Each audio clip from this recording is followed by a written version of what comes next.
Lindor waits on it. He's got it. And the ball game is over. From 0-5 to OMG. What a ride. The Mets are going to the postseason in 2024. And what an incredible game to clinch with. Down 3-0, up 6-3, down 7-6. Lindor with the home run to put him over the top. And Diaz stretched to the max to close it out. And the Mets win it 8-7. You see that logo right here? You see that? You see the colors right here? You know what time it is? Sports lights? It's playoff time. And these boys, the only team to represent Queens, New York, the place I was born and raised at, the place where I went to many Met games. Before it was called Citi Field, it was called Shea Stadium. We used to host Queens Day over there. And one thing we all have in common in Queens, the borough of Queens, we love some Mets. Same colors as the Knicks. And they beat the Milwaukee Brewers in game one. They beat Milwaukee in game one. Great comeback. Historic. And we're in the wild card.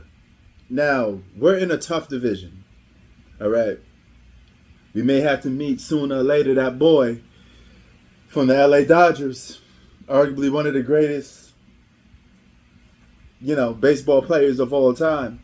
But last time the Mets won a World Series was 1986. Yeah, it's been that long. It's been that long. Now,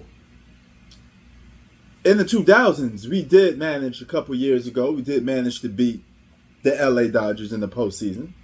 That was a good thing. But if we're going to do that again, and we meet this team, we're going to need a lot of luck on our side. But one thing we got that the Q Borough never does is submit, bow down. We don't do that. But what we do is fight, scratch, claw our way to the top. And that's what I hope my team do this postseason. I'm proud to say my New York Mets are out there competing, giving it everything they have. That's what sports is all about, right? It's the very foundation of sports. Now, a lot of people don't know this channel is called Prince Sports. But when I first started this channel, my first love was boxing and baseball. I remember when I was young, I had all the baseball cards, right? Mets jerseys, hats, all the apparel. And I was one of the few people that in my neighborhood that loved baseball, because a lot of people in my neighborhood, they gravitate towards basketball. Boxing was always there for barbershop talk. And baseball was just one of those sports that a lot of people in my particular neighborhood in Queens didn't gravitate to, because it wasn't that accessible like basketball is. You pick up a ball, you go out there and play, right? So as time went by, my love for baseball, or wanting to be a professional baseball player, it disappeared. But baseball will always be one of my favorite pastimes, and I love the playoffs. I don't have the energy to watch the regular season as much as I used to, but the postseason is where it's at. We're playing Milwaukee again today. Same time you watching this video as. We got to get them again.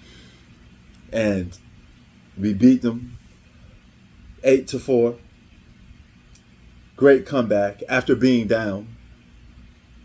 And then, like I said, they had their backs against the wall, and they came out with the win. And throughout history, the Mets have been different from a team like the Yankees. The Yankees, quote unquote, bought championships. They always had top players. Well, the Mets weren't able to do that. They got a lot of good players. Mike Piazza. We had Darryl Strawberry for a while. Yeah, a lot of people loved Darryl Strawberry before he hit. Yeah. But the Mets never had that group that the Yankees had. They never had the top talent. They never had the, A-Rods. They never had the Derek Jeters. They never had people like that. But what they had was heart, determination, and they just went out there to compete the best possible way they know how to. And that's by getting out there, living it all on a baseball field. Let's go, Mets. Let's go, New York Mets. Sports out. Peace.